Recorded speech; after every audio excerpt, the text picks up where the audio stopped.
Mesdames et messieurs, bonjour, bienvenue dans ce numéro de Zone Franche, votre émission dominicale de décryptage de l'actualité politique. Le Bénin vient de franchir un cap historique. Les rideaux sont tombés sur l'élection présidentielle de 2026 et la Cour constitutionnelle a rendu son verdict. Quoique provisoire, ce verdict est clair. Romua de Wadaï présidera aux destinées de notre nation pour les 7 prochaines années. Mais au-delà de la proclamation des chiffres, c'est une nouvelle page qui s'écrit, une page marquée par le passage de témoin entre le bâtisseur Patrice Talon et celui qui fut l'architecte du redressement financier. Est-ce la victoire de la continuité ou l'aube d'une profonde mutation? Le peuple, par une participation massive, a envoyé un signal fort, mais lequel, entre les attentes sociales pressantes et la rigueur technocratique, quelle sera la touche Wadayi? À l'heure où l'Assemblée nationale se drape de ses nouveaux habits sous l'influence de Joseph Diogbeno, nous nous posons une question: de quoi sera fait demain au niveau de ce haut lieu de la politique? Pour décrypter tout cela et les enjeux de cette 10e législature, analyser l'ascension de celui qui passe de l'ombre des chiffres à la lumière du palais de la Marina.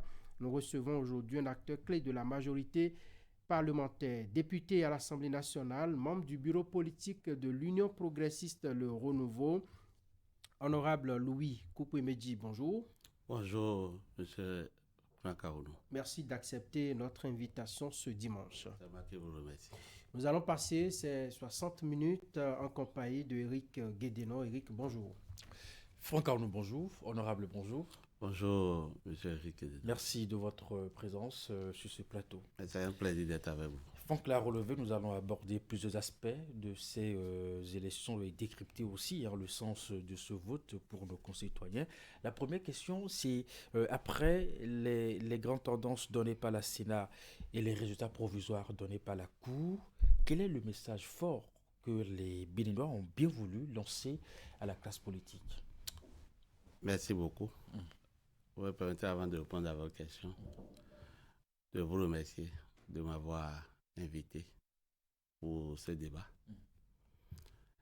Et vous me permettrez de rendre d'abord grâce à Dieu qui a veillé sur notre nation et a permis que le processus électoral se déroule dans la paix, le calme, la sécurité et la sérénité. Je voudrais ensuite rendre hommage à toutes les forces vives de la nation qui ont œuvré pour que ce processus puisse se dérouler dans la discipline, et ceci conformément au cadre légal en place. Enfin, je voudrais saluer et rendre un hommage mérité et appuyé au premier d'entre nous, le premier responsable, le chef d'orchestre de tout cela. Parce que s'il y avait mal donne, il aurait porté la responsabilité, on aurait crié son nom. Mais puisque cela a marché et que tout s'est bien passé, il est aussi de bon temps de le reconnaître.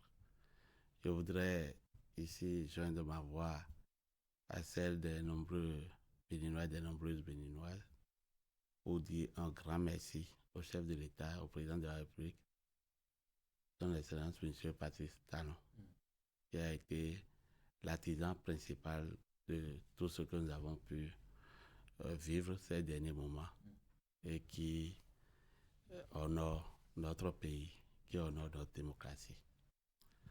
Revenons à votre question. Vous demandez quel est le message qu'on peut décrypter derrière Ce scrutin. ce scrutin. Ces résultats. C'est les résultats. Parce que la Sénat a déjà donné les grandes tendances. C'est ça. Et la Cour vient de proclamer les résultats provisoires. Et quand on regarde les résultats qui ont été proclamés, provisoires qui ont été proclamés par la Cour, si je m'en tiens d'abord au taux de participation 63,57%.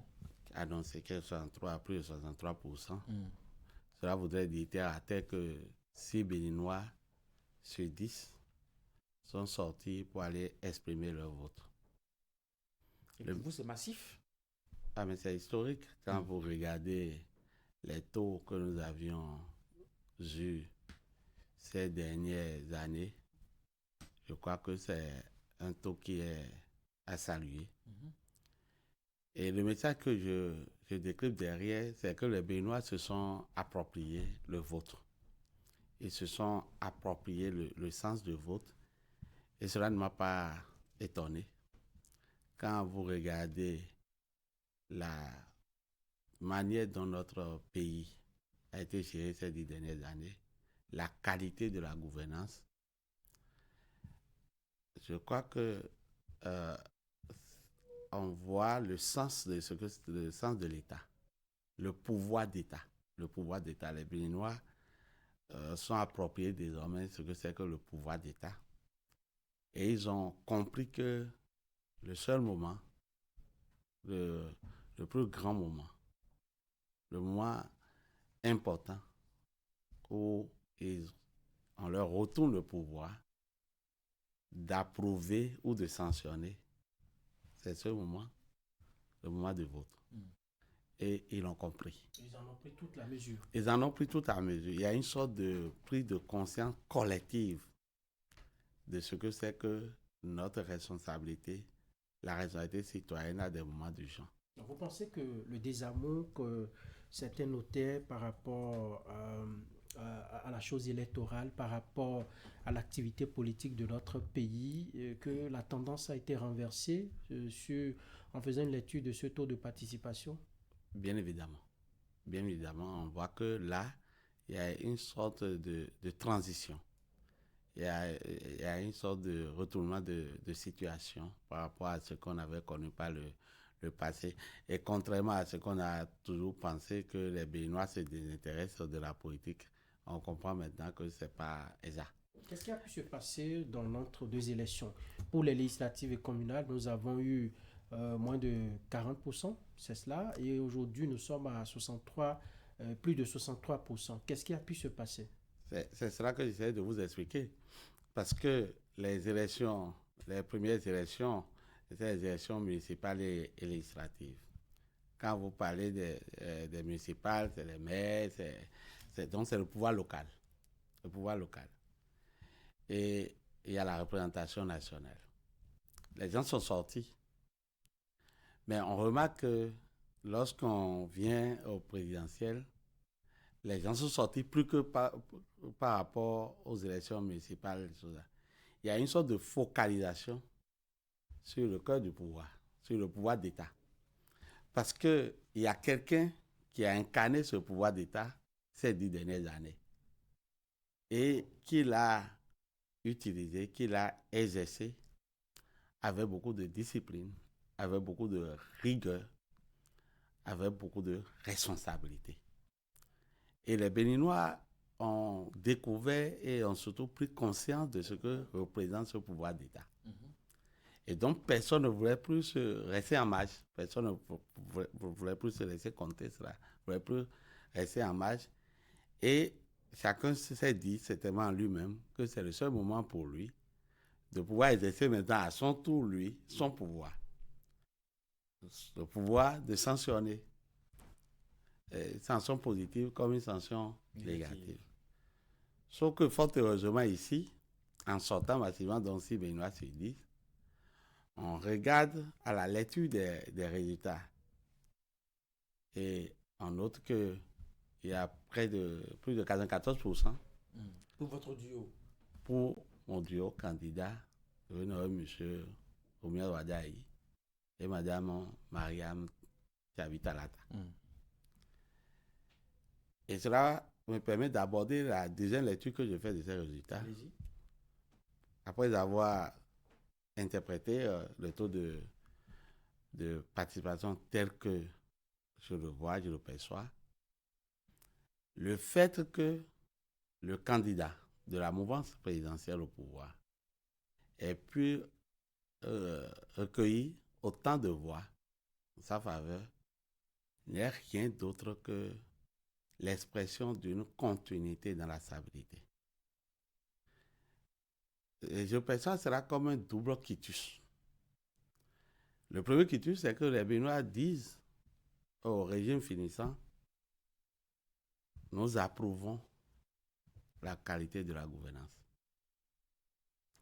C'est une approbation. Et je m'en réjouis personnellement parce que le chef de l'État l'avait annoncé dès son premier mandat, début de son premier mandat, qu'il voudrait porter en triomphe à la fin donc de son mandat, de son magistère. Je crois que cela passe maintenant d'un vœu à la réalité. Parce que les Béninois, en donnant, en accordant pratiquement 9 voix sur 10 aux candidats parrainés par la mouvance, dit ben oui, nous donnons quitus de la gestion à ce régime. Que la dynamique continue. Et maintenant, le second quitus, c'est le quitus de la continuité de la dynamique. Nous avons vu que le duo candidat nous a présenté un projet de société qui est intitulé « Ensemble plus loin ». Ensemble plus loin voudrait dire que s'interprète comme une sorte d'inclusion sociale. Un appel à l'unité de toutes les forces vives de la nation pour poursuivre la dynamique qui est en cours, pour approfondir ce qui est en train d'être fait déjà. C'est ce taux, le nombre de voix, de suffrages collectés par le duo candidat, c'est ce que cela exprime de mon point de vue. D'accord. Alors, si on se réjouit aujourd'hui du taux de participation qui est à plus de 63% et des suffrages obtenus par votre duo de candidats à plus de 94%, il n'en demeure pas moins qu'on observe sur l'ensemble du territoire une sorte de disparité de vote selon des régions. Est-ce que cela voudra dire que le candidat n'a pas réussi à disons, vendre à tout le monde son projet de société ou qu'il existe des poches de résistance qui peuvent inquiéter, qui peuvent interpeller? Monsieur Aounou, vous me permettrez, avant de répondre aussi à cette question, de féliciter, d'adresser mes chaleureuses félicitations au duo candidat, M. Omiade Wadayi et Mme Mariam Chabi Talata, qui sont sortis vainqueurs de cette élection. Je voudrais leur dire toute mon admiration, les féliciter pour avoir mérité la confiance d'une large proportion des... C'est sûr que c'est déjà fait par les testos, n'est-ce pas? Des Béninois. Par les messages. Je ne viendrai pas révéler sur le plateau des échanges possibles qu'il y aurait eu. Et donc, je voudrais vraiment les féliciter.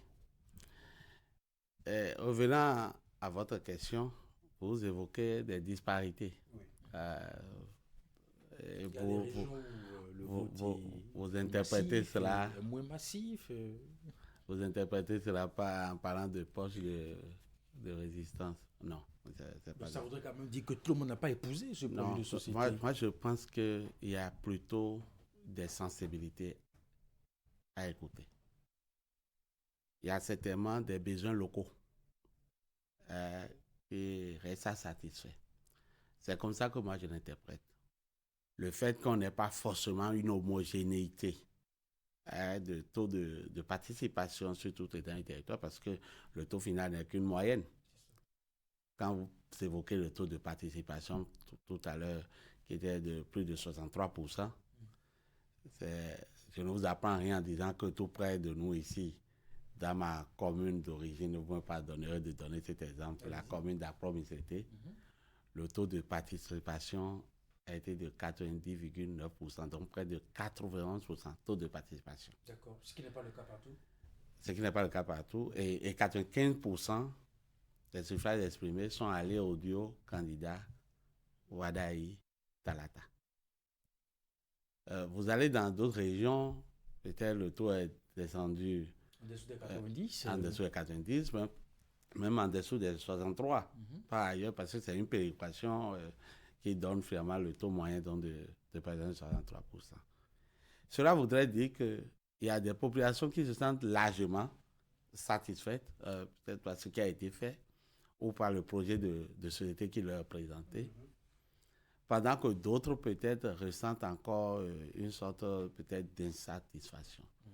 Donc, c'est des questions pour moi de sensibilité qui se sont exprimées et en tant qu'acteur politique, je crois que ces chiffres méritent d'être scrutés donc de très près pour pouvoir décrypter le message politique. C'est un baromètre pour le prochain président. C'est un baromètre, on ne peut pas le nier. Donc, mais de là à parler de preuve de résistance, je crois qu'il n'en est absolument rien. D'accord, vous refutez cette thèse. Cependant, votre score, en tout cas le score de votre candidat, 94,5%, 94,27%, parce que 94,5% c'était le résultat donné par la Sénat. Alors, derrière ce résultat, c'est aussi l'expression de fortes attentes de nos populations. Est-ce que votre candidat, aujourd'hui président élu, saura vraiment reconnaître cela dans sa gouvernance? Ben, absolument. Absolument. Et c'est pourquoi je parlais de quitus des populations.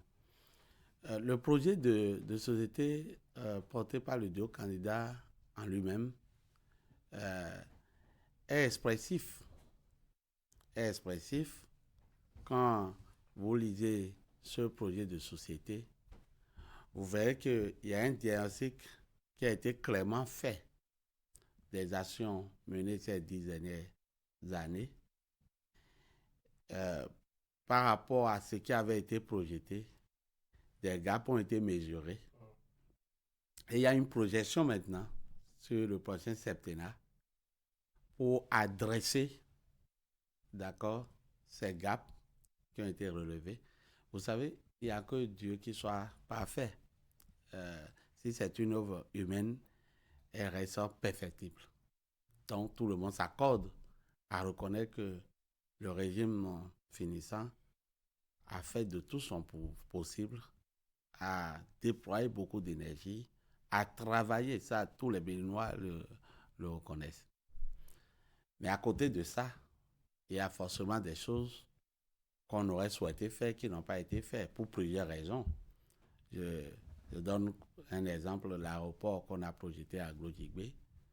Vous n'êtes pas sans savoir que c'est à cause de la pandémie de la COVID-19 que ce projet, par exemple, a été suspendu parce que les priorités ont changé.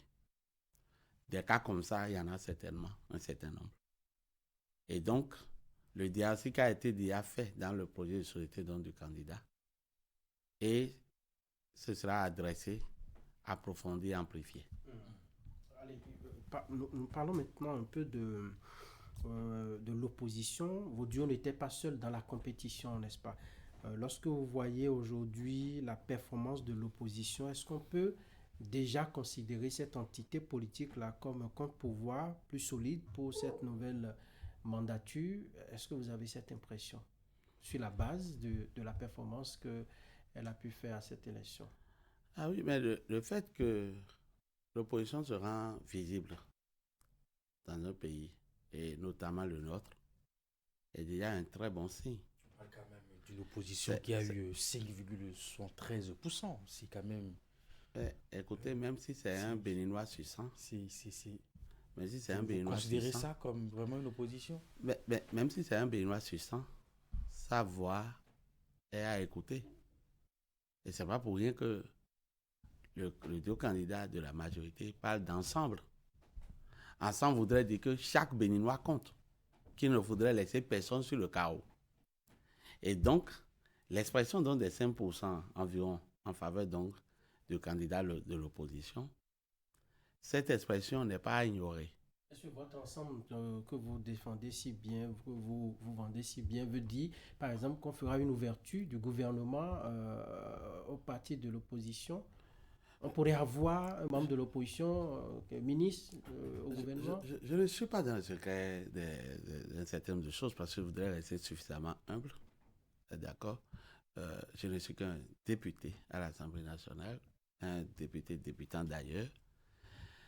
Mais quand je regarde le projet de société qui nous a été présenté, et le message fort, le message central, ensemble, qui dit ensemble, dit tout le monde, dit unité, dit que chaque voix compte, chaque Béninois compte.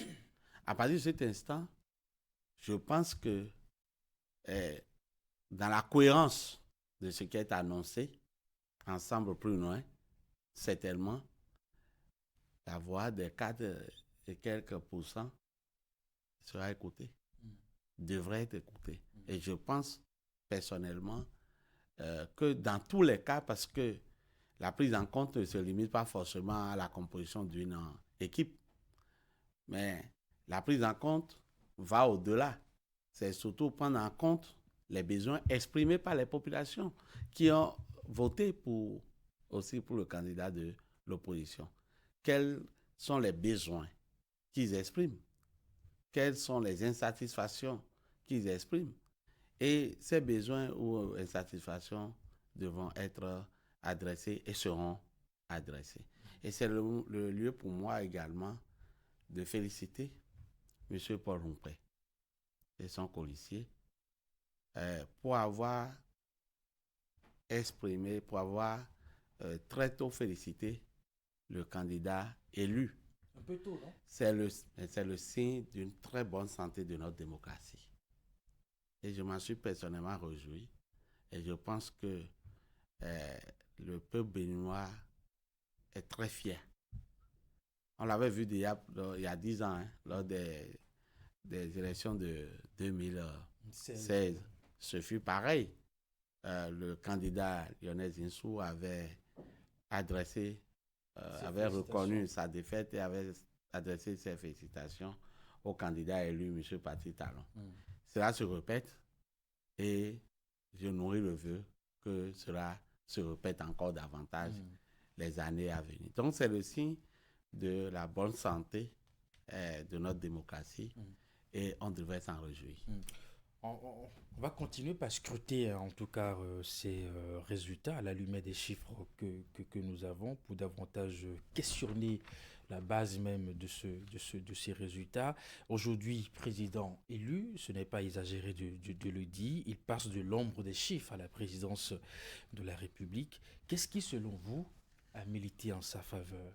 Un coup de chance, la chance d'avoir eu un mentor comme Patrice Talon, lui-même, sa personne, sa compétence? Qu'est-ce qu'on peut dire? Monsieur Rick. Ou les partis qui l'ont soutenu?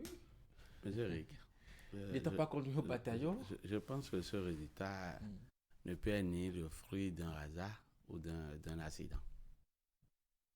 Vous avez assisté 10 ans durant à la gouvernance de M. Patrice Talon.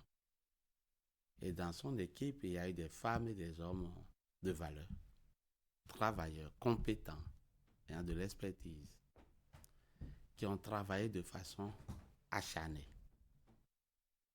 Et les Béninois ont pu observer, ils ont vu. Et vous avez compris qu'au fil des années, M. Romier Wada, il s'est forgé l'image d'un homme d'État rigoureux, travailleur. Cela, ça ne passe pas inaperçu. Donc vous l'avez vu venir? Je ne dirais pas que je savais depuis 9 ans, 8 ans, 7 ans qu'il serait président de la République. C'est une démagogie de ma part. Mais j'avais la conviction qu'au nombre des personnes qui pouvaient prétendre à exercer les hautes fonctions ou à poursuivre le travail de Patrice Talon, il comptait fortement parmi ces personnes-là. Et je crois que c'est le cas de beaucoup de Béninois quand on se réfère au débat qui avait eu lieu il y a 2 ou 3 ans. Alors, je vais dire de façon sérieuse et vraiment grave que le résultat se précipite, merci de m'avoir passé le mot, n'est rien d'autre que l'expression de la rencontre de la compétence de l'homme, d'accord, et l'homme politique de terrain qu'il est devenu. Parce que, rappelez-vous qu'il fut quand même ministre d'État, ministre de l'économie et des finances. Ça fait politique, forcément. Mais écoutez, quel projet pourrait être conçu et mis en œuvre sans que le ministre de l'économie et des finances, celui qui détient la bourse, ne puisse regarder et donner son quitus pour assurer son chef qui est le président de la République. Donc il a été au cœur de tout ce qui a été fait. Même s'il n'est pas un homme des écrans de télévision, même s'il n'est pas un homme il n'était pas un homme de grande foule parce que on voit maintenant qu'il a fait un mur. Hein. J'ai été particulièrement sidéré de constater cette descente sur le terrain, d'aller au contact d'un coiffeur, d'une dame productrice de beurre de karité, une qui était dans sa ferme, ouais, un chauffeur, il était à côté d'un chauffeur de camion. Nous étions en campagne électorale et nous savons que c'est le moment propice pour les candidats d'organiser des opérations de charme. Écoutez, moi je vais il faut appâter nos concitoyens par tous les moyens. Moi, je vais vous dire une chose, et c'est du vécu. Je crois que M. Romuald Douadé a compris que la politique, c'est d'abord travailler au bien-être des hommes, de l'humain, des populations. Je vais vous conter une petite anecdote. Et ça se passait en février-mars 2020. J'ai eu la grâce d'être à une position à cette époque où ma responsabilité était de faire en sorte que les populations puissent avoir accès aux produits de santé pour leurs soins. Et c'est précisément à peine arrivé que la pandémie de la COVID-19 s'est déclenchée. Et on a vu toutes les actions mises en œuvre par le gouvernement pour riposter contre cette pandémie. Et vous avez été témoin des résultats élogieux et salués au plan international que le Bénin a pu avoir. Parce qu'on n'a pas connu beaucoup de décès. On a connu très peu de décès comparativement à d'autres pays. Mais au nombre des acteurs qui avaient œuvré à ces résultats élogieux, se trouvaient, en plus des acteurs traditionnels qu'on connaît, c'est-à-dire le ministre de la Santé, le ministère de la Santé, tous les acteurs. Il y avait le ministre d'État, Romuald Wadaye. Et ce qui m'a sidéré et m'a impressionné, savez-vous que tout est fois, parce qu'à l'époque, le transport des intrants médicaux et notamment les masques de protection faciale, c'était difficile à trouver. Au point où, rappelez-vous cette anecdote de détournement donc, de masques par un grand pays, une puissance que je ne veux pas nommer ici, sur le tarmac de notre pays, de l'aéroport de notre pays. Pendant que c'était difficile à trouver, le président de la République et tout le gouvernement, avec les acteurs, les techniciens, étaient mobilisés à faire venir ces masques. Savez-vous que la plupart des avions qui venaient à l'époque et qui ramenaient les masques venaient nuitamment, parfois à 1h, 2h, 3h du matin, 4h du matin. Mais vous étiez au reportage, vous envoyez des équipes à l'époque, etc. Absolument, pour la réception. Savez-vous que tout est fois pratiquement où ces avions arrivaient, le ministre d'État était sur le terrain avec nous, à côté de son numéro de la santé, pour réceptionner ces masques. Il ne dormait pas. Mais c'est quoi un politique? C'est une question de responsabilité. C'est une question de responsabilité. Ah, oui, bien entendu. Bien entendu. Bien entendu. Mais responsabilité de qui? Responsabilité d'homme politique. Parce qu'un homme politique est d'abord là pour œuvrer au bien-être des populations et faire en sorte qu'un seul d'entre nous ne perde la vie. Et c'est ce qui a été fait en son temps. Et donc, quand vous m'interrogez, vous me posez la question de savoir s'il n'est pas un pur technocrate, non. Technocrate, bon teint, oui, indéniable. Mais pendant les 10 ans, on a pu remarquer. L'homme politique n'est pas forcément celui des bains de foule, celui qui est à toutes les cérémonies, celui qui est dans tous les coins de rue non plus. Il était occupé à travailler pour le pays. Il était occupé à faire en sorte que les Béninois puissent ressentir un bien-être. Et les résultats, nous avons vu la croissance économique qui est au rendez-vous, la performance économique qui est là aujourd'hui. Oui. Mais ce sera un homme d'État. Alors, c'est un technocrate, tout le monde le sait. Il est également très proche des milieux financiers. Est-ce qu'il saura, avec cette posture-là, ce manteau, est-ce qu'il saura vraiment insuffler une dimension sociale et politique plus marquée, surtout sociale? Il est très attendu sur ce volet-là au cours de son mandat. Oui, Monsieur Franck, c'est vrai ce que vous dites. La performance économique aujourd'hui est là, le rendez-vous.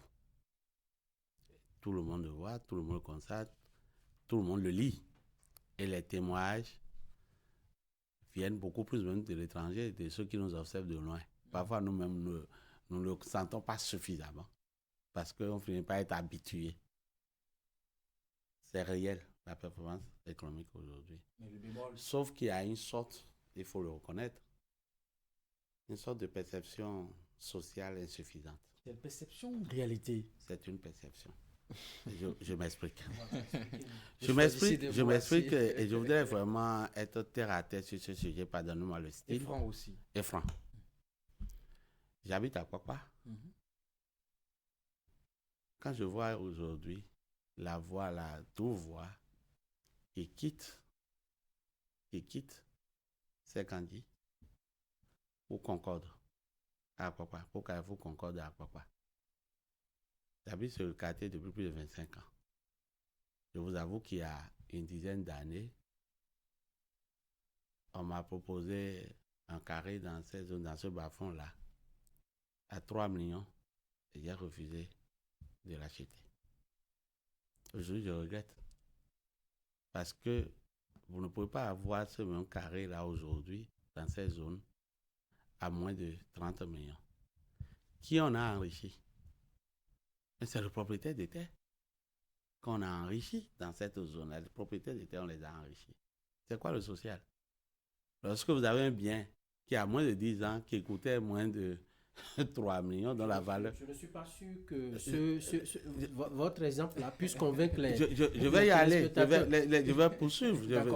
Je suis dans une démarche, je veux partir de ce qui est constatable par tout le monde, ce qui est réel. Parce que quand on aborde souvent ces questions, on est souvent technocrate là-dessus, on veut sortir des grands chiffres et tout, et combien comprennent. Deuxième exemple que je vous donne, cette même voie, vous circulez là-dessus, elle est là, elle était là, cette voie était là, personne, très peu de médias savaient qu'il y a une voie qui passait par là. Mais pour passer par là, il faudrait prendre des risques énormes. Les hommes qui passaient par là devaient changer régulièrement d'enchaîne de leur moto, peut-être changer 2 ou 3 fois dans l'année. Maintenant, le même ZEM circule là, tout au long de l'année, peut-être avec la seule d'enchaîne achetée au début de l'année. Il économise de façon indirecte 3 ou 4 remplacements d'enchaîne. Je reste sur le même exemple pour vous dire que les moustiques qui pullulaient dans ces zones, parce que trop de gîtes l'avaient, faisaient en sorte que les enfants de ces zones-là faisaient un certain nombre d'épisodes de paludisme l'année. Peut-être 3, 4, 5 épisodes de paludisme l'année. Pour avoir assaini ce cadre, aujourd'hui, le nombre d'épisodes de palud est certainement passé. Et je vous parle en conséquence, en toute connaissance de cause, parce que je suis un habitant de la zone. Le nombre d'épisodes de paludisme est certainement passé aujourd'hui de 4 l'année à 2 ou 1 épisode, ou peut-être pas du tout d'épisode tout au long de l'année, parce que les enfants sont désormais, les populations sont désormais moins exposées au péril sanitaire, aux moustiques. Mais quand vous sortez de l'argent pour honorer l'ordonnance, pour traiter le paludisme 4 ou 5 fois l'année, et que désormais vous n'avez qu'à honorer une seule ordonnance, l'économie, ça va à qui? Mais ça va aux populations. Donc ici, c'est du social également. Parce que les gens interprètent souvent le social par ce qu'on a connu dans un passé pas très, très longtemps, mais que nous devons oublier maintenant, qu'il faut absolument partager les sacs de riz. Il faut donner de l'argent, distribuer. Je ne dis pas qu'il ne faut pas le faire quand on a les moyens de le faire. Apporter assistance à quelqu'un, c'est pas une chose mauvaise. Sauf que l'assistanat, nous connaissons également les limites de l'assistanat. On dit que, si je vous résume, avec Romia Douadaï, nous aurons toujours le bitume, nous aurons toujours les pavés, nous aurons toujours les infrastructures. Qu'est-ce que ça va changer au panier? Qu'est-ce que ça va changer au plat, à nos plats sur nos tables? Monsieur Franck, je ne sais pas si je n'ai pas de doute parce que je ne vous ferai pas d'injure. Je sais que vous avez lu le projet de société. Mais ça se résume. Non, mais comment il va le faire concrètement? Ça se résume en un mot, ensemble plus loin. Ça veut dire que nous avons assez construit nous avons des acquis qui sont à consolider. On va continuer à construire les infrastructures. Vous avez vu comment notre pays s'est modernisé ces 10 dernières années. On va continuer à construire ces infrastructures. Mais le candidat dit la croissance économique que nous avons connue va se traduire désormais dans les foyers, va se traduire dans les assiettes. Ça veut dire qu'il va avoir une attention plus poussée pour les populations, pour les citoyens des milieux ruraux.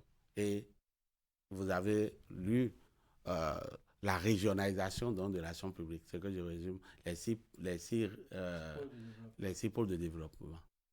C'est dans cette dynamique. C'est de dire, nous allons nous rapprocher beaucoup plus des populations. L'action publique, on va la rapprocher davantage des populations. Ça veut dire qu'au terme de son mandat, de 7 ans, nous n'aurons plus, par exemple, les dames, les familles qui dorment dans les bons mi-temps. Si je prends le cas de Cotonou, dans les périphéries, si nous allons en faisant la route pour aller à Parakou, ces femmes et hommes qui dorment dans des conditions précaires, on les aura plus parce qu'il a parlé d'extrême pauvreté. C'est là-bas l'extrême pauvreté. Vous savez que le développement, c'est un processus. C'est un processus, j'ai envie de me répéter en disant, continu. Nous aurons le temps de mesurer, au bout de 7 ans, les résultats auxquels nous parviendrons, parce que je voudrais attirer l'attention en disant que c'est une erreur de penser que c'est le président de la République à lui seul qui devra développer le pays. Non. C'est ensemble, ça se fera. C'est avec vous, M. Eric. C'est avec vous, M.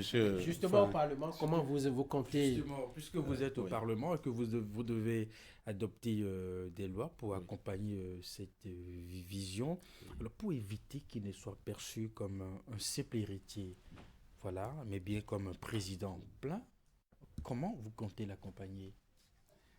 D'abord, je voudrais dire que Romia n'est pas un simple héritier.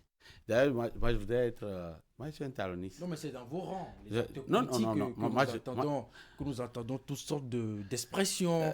Il a été imposé. Écoute, moi, je suis heureux d'être l'héritier. Son choix n'a pas été consensuel. C'est dans vos rangs. C'est dans vos rangs que nous attendons ça. Moi, j'aurais été heureux d'être l'héritier de M. Patrick Talon. Je suis un taloniste assumé. Ça, sans démagogie. Et j'aurais été heureux d'être l'héritier. Vous n'en êtes pas moins, non? Je vous laisse apprécier. Vous allez faire 7 ans au Parlement maintenant. Comment vous comptez l'accompagner? Je voudrais dire que le fait d'avoir été choisi par la majorité présidentielle, le fait d'avoir été certainement parrainé par le président de la République, que je mets en guillemets, n'est pas une tare, n'est pas une faiblesse. M. Romia Douadaï porte un projet. Et nous connaissons ce projet, nous l'avons lu. Notre contribution à nous autres, et la mienne en tant que député à l'Assemblée nationale, c'est de pouvoir accompagner ce qui doit être accompagné, ce qui va dans le sens du bien-être des populations. C'est d'accompagner cela et de contrôler ce qui doit l'être. Parce que mon rôle de parlementaire, c'est le vote des lois, c'est le contrôle de l'action gouvernementale. Vous êtes un parlementaire partisan. Vous avez appuyé cette vision. Vous avez fait campagne pour cette vision. Vous êtes allé à la conquête de l'électorat pour cette vision. Et comment comptez-vous contrôler? Moi, d'abord, mon mandat, je l'ai mis sous le signe de la proximité avec la population. Et vous me voyez descendre tout le temps en communauté. Sous le signe de la rigueur, sous le signe donc, des résultats.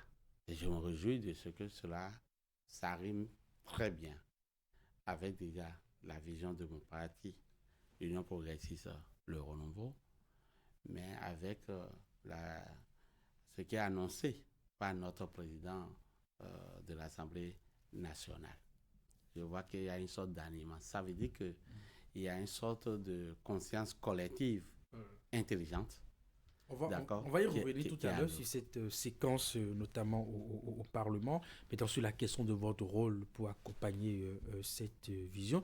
Il pourrait y avoir des blocages au Parlement. Nous savons que c'est un lieu politicien, des questions d'intérêt, des négos. Comment ça va se passer? Je crois que vous avez observé avec moi, le 8 février dernier, quand on a installé les députés, et le même jour, nous avons pu élire le bureau de l'Assemblée nationale.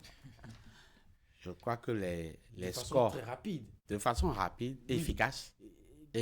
Rapide, mais qui donne encore d'autres... Efficace. Et je crois que idées. Les scores obtenus, la quasi-totalité des députés qui avaient voté pour d'abord la liste, où c'était une liste consensuelle. Genre une entente. Mais quel mal il y a que les enfants d'une même maison s'entendent pour faire avancer. Vous vous entendez pays. trop bien en fait. Mais c'est heureux. Et ce n'est rien d'autre que le résultat de la gouvernance de ces 10 dernières années, qui est une gouvernance basée sur les résultats, qui est une gouvernance qui attache le prix à l'impact sur le vécu, le bien-être des populations. Donc l'action parlementaire ne vise rien d'autre que pour finalité le bien-être également donc, des populations. Donc je ne pense pas qu'il y ait de blocage. Je ne pense pas. Je crois que si vous avez écouté le discours d'investiture du président de l'Assemblée nationale, moi je retiens pour ma part la rigueur, la responsabilité. La responsabilité de légiférer avec rigueur, la responsabilité de contrôler l'action du gouvernement de façon efficace, la responsabilité d'être regardant dans notre travail de légifération, je ne sais pas si le mot existe, dans notre travail de député, d'accord, d'être regardant sur le bien-être des populations. Vous avez dit, Eric, justement, vous avez évoqué la question de l'entente. Voilà, on trouvait que cette entente entre vous, député du parti Union progressiste le renouveau et député du parti Bloc républicain, est une entente très très prononcée. La question de la cohésion au sein de la mouvance. Comment le président élu doit-il maintenir l'unité entre ces deux blocs? Au passage, c'est toujours dans vos rangs qu'on entend, et c'est parce que la personne de Patrice Talon, c'est un leadership assez fort, qu'il a su vraiment maîtriser et contrôler tout ce système politique. Avec le président élu Wadaï. Merci Eric pour la question, c'est une question quand même pertinente et cruciale. Pour ma part, je pense que la cohésion pour l'unité ne se décrète pas. Ça se construit et se consolide au fil des jours. Je pense que la responsabilité de ce que nous avons pris maintenant l'habitude d'appeler les dignitaires de nos partis politiques et puis les premiers dirigeants de nos institutions, la responsabilité pour eux est d'être fédérateurs. Il faut que l'action publique soit fédératrice. Première chose. Deuxième chose, je pense qu'il faut également qu'il y ait de partage de responsabilité. Et troisième chose, distribuer les rôles. Il faut éviter une trop forte concentration des responsabilités. Il faut une inclusion large et sociale, en conformité, en alignement avec ce qui est annoncé dans le projet de société. C'est Wadaï qui décide, c'est lui qui doit donner la responsabilité d'un président de la République a toujours été cruciale et forte. Je suis d'accord avec vous. Mais toutes les autres institutions, et notamment l'Assemblée nationale, je pense qu'elle a pour responsabilité Donc, de rester dans cet alignement pour la cohésion. Je crois que s'il y a cela, si l'action publique, au niveau du Parlement, elle est fédératrice, et je n'ai aucun doute. Vous connaissez le président Diogwin. Il a eu cette expérience également. Donc, je n'ai pas de doute. Mais je suis fier et je le souhaite fortement. Nous, on est des nouveaux venus, comme on peut le dire, en Griffe. Griffe, on est dans le temps d'observation, on est dans le temps d'apprentissage. Mais je crois qu'on a également une responsabilité. Nous avons un mandat. Chaque député a un mandat. Je crois que dans l'exercice de ce mandat, il est également de leur responsabilité, en son temps, d'attirer l'attention sur cela. Mais pour le moment, je crois que tout se passe très bien. D'accord. Et on peut se satisfaire de cela. Donc, je n'ai pas de doute. Vous avez dit tout à l'heure que vous êtes taloniste dans l'ADN. Ah oui. Vous auriez souhaité même être l'héritier. Alors, si vous le connaissez si bien, vous maîtrisez et vous adoubez l'homme. Si on vous demandait de citer une réforme de Patrice Talon qui survivra aux prochaines décennies, laquelle serait-ce et pourquoi? Je crois que la modernisation de la gouvernance publique n'a échappé à personne. C'est-à-dire? Vous avez vu comment notre pays a été géré, ce que j'appelle le New Public Management, la nouvelle manière, la nouvelle façon de gérer les affaires publiques. Ça n'a échappé à personne que ça a été quelque chose d'innovant. Ça a été quelque chose d'impactant. Et ça, je crois que ça va rester. La rigueur budgétaire et surtout la redevabilité des résultats. Vous avez vu que Patrice Talon et toute son équipe, c'est des gens qui sont restés attachés à la réalisation et à l'évaluation de ce qui a été prévu. Lorsque ça planifie, ça s'exécute, ça s'évalue. Et on est attaché au résultat, à l'impact que cela a sur la vie des populations. Mais beaucoup disent aussi, je crois notamment l'opposition, que cela n'est pas toujours fait dans la transparence. Permettez que j'aille au bout. Il manque d'informations dans les... Je vais vous répondre. Oui. Je vais vous répondre, mais permettez-moi d'aller au bout. Parce que c'est une question importante. Oui. Qu'est-ce qui va rester? C'est ça, hein, après le régime Talon. Non, ce qui va rester, de mon point de vue surtout, c'est les standards. Vous avez vu, on a levé les standards, les normes mises en place. On a élevé les standards plus haut. Et vous avez vu combien de fois nous sidérons ceux qui sont autour de nous, ceux qui sont dans la région avec nous. J'ai vu un livre qui a été écrit par un ancien ministre camerounais, je crois. Hein. Centrafricain. Centrafricain, ouais, qui voit une sorte qui se sent séduit par une forte admiration pour notre pays, pour la qualité des dirigeants que nous avons aujourd'hui et pour la qualité du management. Les normes mises en place, les standards, je crois que c'est ce qui va rester.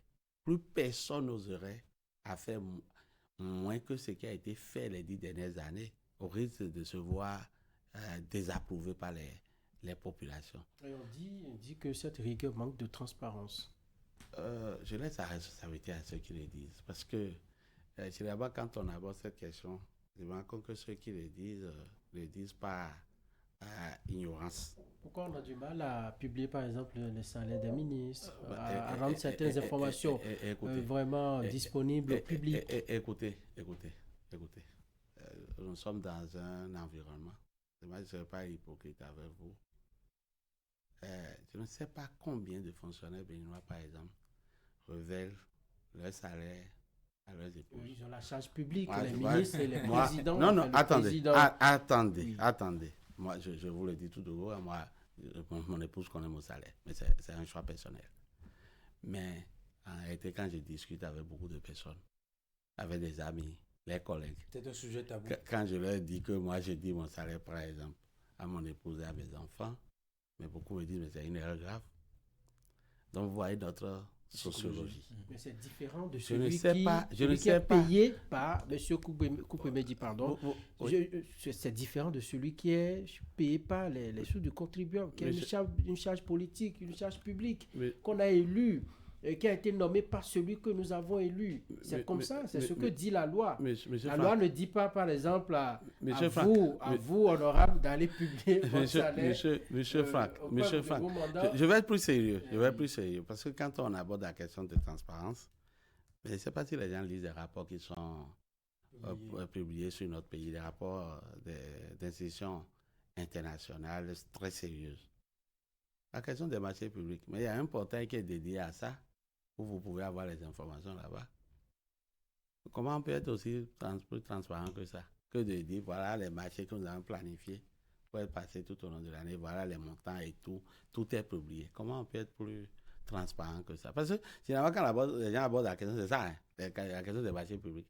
Mais tout est publié sur un portail là-bas, au niveau de la Direction nationale de contrôle des marchés publics. Pourtant, les gens continuent de parler d'opacité. Et je vois qu'on réduit tout ça à la publication des salaires d'un certain nombre de responsables, alors que nous n'irons pas notre sociologie. Vous n'avez pas, je vous souhaite d'être député. Moi, je viens de commencer l'expérience. Nous recevons les prières. Voilà, le jour où vous serez un personnage public, vous comprendrez les réalités derrière. Parfois, vous avez pitié pour des gens, parce que le peu qu'ils gagnent est forcément redistribué vers les communautés. Est-ce que vous voyez? Et quand on connaît les liens, comment les liens sont sacrés entre... Alors imaginez que le monsieur, il sait combien vous gagnez. Il va monter d'exigence en exigence. Moi, je pense, de mon point de vue, que c'est ce qui doit être derrière cette affaire. Ben, je suis certain que si vous vous approchez de... Il y a forcément quelqu'un qui paye les salaires dans le pays, c'est un Béninois. Parlant des réformes de Patrice Talon, je voudrais compter sur vous pour nous rafraîchir un peu la mémoire de tout ce qui a été fait dans votre domaine d'expertise. On a encore souvenance de cette rencontre entre le chef de l'État et les acteurs du monde de la pharmacie, ce qu'on qualifiait par le passé de la mafia pharmaceutique. Est-ce que c'est toujours le cas aujourd'hui? Je ne pense pas que vous avez envie de remuer le couteau dans la plaie, hein? Mais vous abordez une question très sérieuse. Non, franchement... c'est qu'on a eu assez de temps aussi. Oui, vous avez vu que dans le domaine du secteur de la santé, tout ce qui a été fait. La première des choses qui a été faite par le président de la République en 2016, c'est de mettre en place une commission, commission des réformes, pour aller faire le diagnostic du secteur. Et vous avez bien fait de rappeler tous les mots qui minaient ce secteur. Je prends le cas du secteur pharmaceutique, par exemple. Je suis pharmacien de profession, j'ai eu à jouer un certain nombre de rôles, également au niveau de sous-secteur de la santé. Il ne vous échappe pas qu'on est arrivé même à un moment donné, nous on avait par exemple 2 ordres des pharmaciens. Absolument. On a parlé de bicéphalisme à la tête donc, de l'ordre des pharmaciens du Bénin. Et donc, ce n'est que la partie visible de l'iceberg, la caricature même de tout ce qu'il y avait comme dysfonctionnement dans le sous-secteur pharmaceutique et dans le secteur de la santé. Mais tout cela est derrière nous aujourd'hui, parce que vous avez vu avec la pugnacité avec laquelle, la responsabilité avec laquelle toutes ces questions ont été abordées et traitées dans l'intérêt, le grand intérêt de nos populations. Aujourd'hui, avant l'arrivée même du gouvernement Talon, vous avez vu comment on était obligé de faire des pharmacies, d'aller de pharmacie en pharmacie avec les ordonnances dans la main et difficile de trouver les produits parce qu'on vivait une grande pénurie dans des produits même parfois basiques. Aujourd'hui, le secteur a été assaini. On a renforcé la disponibilité donc, des médicaments et d'autres produits de santé, même si les efforts restent à faire, mais on a progressé de façon nette et visible. Et vous pouvez le constater. Vous avez vu le nombre d'officines de pharmacie qui ont pu ouvrir. Et donc, on a rapproché les services de santé dans des populations pour favoriser l'accès aux soins et aux soins de qualité avec une régulation très forte. Là où l'État était absent, l'État est devenu très présent, très regardant. C'est beaucoup de financement, c'est beaucoup d'énergie, c'est beaucoup d'efforts. Je crois que si on avait le temps, peut-être vous me ferez l'honneur. Vous me faites l'honneur de m'inviter sur un autre plateau. Pour en parler. On pourrait en débattre. L'hémicycle sous l'ère Diogbeno, Oui. qu'est-ce que ça nous réserve? Le nouveau style de la législature que vous espérez? Est-ce qu'on doit s'attendre à un parlement de combat ou à un parlement de consensus? Tac, tac, on va y aller. Nous avons 3 questions à poser sur ce volet. Je vous dis simplement, sans trop discourir, Oui. que cette Assemblée nationale ne serait ni caisse d'enregistrement, ni un bastion d'opposition systématique. Non. Je vous l'ai dit il y a tout à l'heure. Oui. C'est une assemblée qui va accompagner dignement et avec responsabilité tout ce qui mérite d'être accompagné, tout ce qui va dans le sens du bien-être de nos populations. Elle va être ça, sans hésitation. Ça va être accompagné. Le signal a été donné par le premier d'entre nous au Parlement. Et ensuite, tout ce qui mérite d'être contrôlé va être également contrôlé. Parce que nous devons exercer également notre mandat, le mandat qui nous a été donné par les populations, pour être leur œil regardant sur ce qui est fait par le gouvernement. Mais cette période d'opposition systématique et stérile est révolue. D'accord. Alors, Diogbeno à la tête du Parlement, vous comptez, vous sentez que ça va faire évoluer, disons, cette entité de notre pays? Mais c'est dans la dynamique de ce qui est mis en place depuis ces dernières années. Vous avez vu, nous sommes dans une sorte de rajeunissement de la classe politique. Et ça aussi, c'est à l'actif donc de la réforme du système partisan. Et il faudrait remercier le président Patrick Talon pour ça. On vient maintenant d'avoir un président de la République, 49 ans, largement en dessous de la moyenne en Afrique. Si vous fouillez la moyenne en Afrique des présidents, la République autour de 63 ans. Avoir un président si jeune, au pouvoir 49 ans. Et vous avez le président Diogbeno de l'autre côté, à la tête donc, de la deuxième institution, donc de deuxième personnalité de l'État, C'est un avantage. qui doit être autour de cinquantaine également. Mais je crois que c'est un gros avantage pour notre pays. Et je crois que notre pays séduit en cette matière. Vous aurez bientôt des voisins. On parle de sénateur, le Sénat. Est-ce que, en tant que député, cela devrait générer un certain nombre de conflits à l'Assemblée nationale? Diogbeno parle de complémentarité utile. Et je suis du même avis que le président Diogbeno parce que quand on a pris le risque, parce qu'il faut saluer nos pères, saluer les anciens présidents de la République, les anciens présidents de l'Assemblée nationale, les anciens présidents des autres institutions et en premier le président de la République qui est en fin de mandat, le président Patrick Talon. Quand on a accepté de passer la main aux jeunes, à ses enfants, pour y rester très loin, il faut quand même avoir un regard sur ce qui se passe. Pas non plus être trop proche. Je pense que c'est une cohérence. Moi, quand je m'assois, indépendamment de tout, en dépit de tout ce qu'on peut prêter comme intention, je pense que tout se tient comme dans un système bien organisé, structuré, où les responsabilités sont partagées.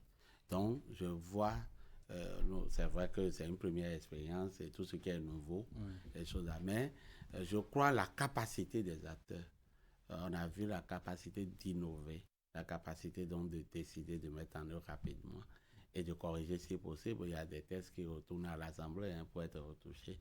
Je crois que ça va être la première expérience qu'on fera et moi, je mets d'empressement de voir tout cela s'activer. Cette cohabitation. Ah oui. Nous sommes au thème de cette émission. Honorable, c'est vite passé. Ça passe très vite, en effet. Ça passe très vite. C'est d'abord un honneur pour moi d'avoir été invité sur votre plateau. Et je voudrais vous remercier pour cet honneur que vous m'avez fait, de m'avoir identifié parmi ceux qui pourraient opiner à chaud sur l'actualité dans notre pays. Je ne sais pas si j'ai satisfait votre curiosité de journaliste. Je ne sais pas si j'ai été à la hauteur. Je voudrais une fois encore dire merci à ceux qui ont pris de la patience à nous écouter devant leur petit écran. Et m'excuser d'avance si quelque chose a été dit ou mal dit. Ça ne sait jamais volontiers. Mais je voudrais dire à tous ceux qui nous ont suivis que c'est ensemble. Nous devons nous joindre la main d'association, main dans la main, pour continuer et amplifier la dynamique en cours que tout le monde apprécie par ailleurs. Je pense que tout ce qui a eu comme perception sociale et qui reste par ailleurs insuffisante, je crois qu'elle sera adressée. Adressée avec beaucoup de discipline, avec beaucoup de responsabilité et avec beaucoup d'engagement. Je n'ai aucun doute quand je vois la vigueur donc du futur président, du prochain président, celui qui vient d'être nouvellement élu, qui certainement sera investi dans ses fonctions d'ici là. Nos bonnes prières l'accompagnent et je crois que tout le pays verra à prier pour lui, pour que le Seigneur lui accorde la santé et que le Seigneur l'éclaire surtout et lui accorde la sagesse nécessaire, le discernement nécessaire pour pouvoir gérer et conduire à bien ce pays. Parce que de ma position d'homme politique, maintenant de député, je comprends que notre pays n'est surtout pas facile Merci beaucoup, à diriger. Il est détenteur d'un doctorat d'État en pharmacie. Koukouemedji Deoumon Louis, député élu sur la liste UPR dans la 20e circonscription électorale, était notre invité ce dimanche. Merci, honorable, de nous avoir accompagnés sur ces 60 minutes d'échange. Merci également à Eric. Merci, et à toute l'équipe de réalisation pour sa patience également qui nous a accordé quelques minutes grignotées très rapidement pour conclure cette émission. Membre du bureau politique du parti UP, Le Renouveau. Mesdames et messieurs, ce sera tout pour votre émission de ce jour. Merci de nous avoir suivis et merci pour votre fidélité pour la suite des programmes sur Canal 3 Télévision. À très bientôt.